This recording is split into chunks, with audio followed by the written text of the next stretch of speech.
Hello hi ನಮಸ್ತೆ. Last 1 ವೀಕಿಂದ ಹೊರಗಡೆ ಓಡಾಡ್ತಾನೆ ಇದ್ದೀವಿ. ಸೊ ಹೊರಗಡೆ ಊಟ ತುಂಬ ಹೆವಿ ಅನ್ನಿಸ್ತಾ ಇತ್ತು. ಇವತ್ತು ಹೊರಗಡೆ ಹೋಗೋದಿದೆ. ಸೊ ಲೈಟಾಗಿ ಸಲಾಡ್ ಮಾಡ್ಕೊಳೋಣ ಅಂತ ಹೇಳಿ ಮಾಡ್ಕೊತಾ ಇದ್ದೆ.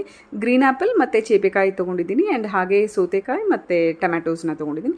ಎಲ್ಲದನ್ನು ನಾನು ಫೈನಾಗಿ ಚಾಪ್ ಮಾಡಿಕೊಂಡು ಒಂದು ಬೌಲಲ್ಲಿ ಹಾಕಿ ಮಿಕ್ಸ್ ಮಾಡಿಕೊಂಡು ಇದಕ್ಕೆ ಸ್ವಲ್ಪ ಲೆಮನ್ ಜ್ಯೂಸ್ ಹಾಗೆ ಸಾಲ್ಟ್ ಮತ್ತು ಪೆಪ್ಪರ್ ಹಾಕ್ಕೊತಾ ಇದ್ದೀನಿ. ಚಾಟ್ ಮಸಾಲ ಇಷ್ಟಪಡೋರು ಅದನ್ನು ನಾನು ಹಾಕ್ಕೊಬೋದು. ಆ್ಯಂಡ್ ಹಾಗೆ ನಟ್ಸ್ ಆ್ಯಂಡ್ ಸೀಡ್ಸ್ನ ಆ್ಯಡ್ ಮಾಡ್ಕೊಬೋದು. ನಾನು ಬರೀ ಪಂಪ್ಕಿನ್ ಸೀಡ್ಸ್ನ ಆ್ಯಡ್ ಮಾಡ್ಕೊತಿದ್ದೀನಿ ಬಿಕಾಸ್ ಎವ್ರಿ ಡೇ ನಾನು ಮಿಲ್ಕ್ ಪೌಡರ್ ಮಾಡ್ಕೊಂಡಿದ್ದೀನಲ್ಲ ಡ್ರೈ ಫ್ರೂಟ್ಸಲ್ಲಿ ಅದನ್ನು ತೊಗೊತೀನಿ ಅಂತ ಹೇಳಿಬಿಟ್ಟು. ಸೊ ಬ್ರೇಕ್ಫಾಸ್ಟ್ ತಿಂದು ಮಧ್ಯಾಹ್ನ ಹೊರಟ್ವಿ ಆ್ಯಂಡ್ ಫ್ರೆಂಡ್ಸ್ನ ಮೀಟ್ ಮಾಡೋದಕ್ಕೆ. ಬ್ಯಾಂಗ್ಳೂರಲ್ಲಿ ಒಂದು ಹೊಸದಾಗಿ ಒಂದು ಪ್ಲೇಸ್ ಓಪನ್ ಆಗಿದೆ, ಲೋಕೋ ಬ್ಯಾರ್ ಅಂತ ಹೇಳಿಬಿಟ್ಟು. ಸುಮಾರು ಪ್ಲೇಯಿಂಗ್ ಆಪ್ಷನ್ಸ್ ಇದೆ. ಗೋ ಕಾರ್ಟಿಂಗಿಂದ ಹಿಡಿದು ಫುಟ್ಸಾಲಿಂದ ಹಿಡಿದು ಸುಮಾರು ಟ್ರ್ಯಾಂಪ್ಲಿನ್ ಅಂತೆ ಬೌಲಿಂಗ್ ಎಲ್ಲನೂ ಒಂದೇ ಪ್ಲೇಸಲ್ಲಿದೆ. ಸೊ ಅಲ್ಲಿಗೆ ಹೋಗಿರೋದು. ಇಯರ್ಲಿ ಒನ್ಸ್ ಈ ಥರ ಎಲ್ಲರೂ ಮೀಟ್ ಮಾಡ್ತೀವಿ. ಸೊ ಅದೇ ಗ್ಯಾದರಿಂಗ್ ಇದು.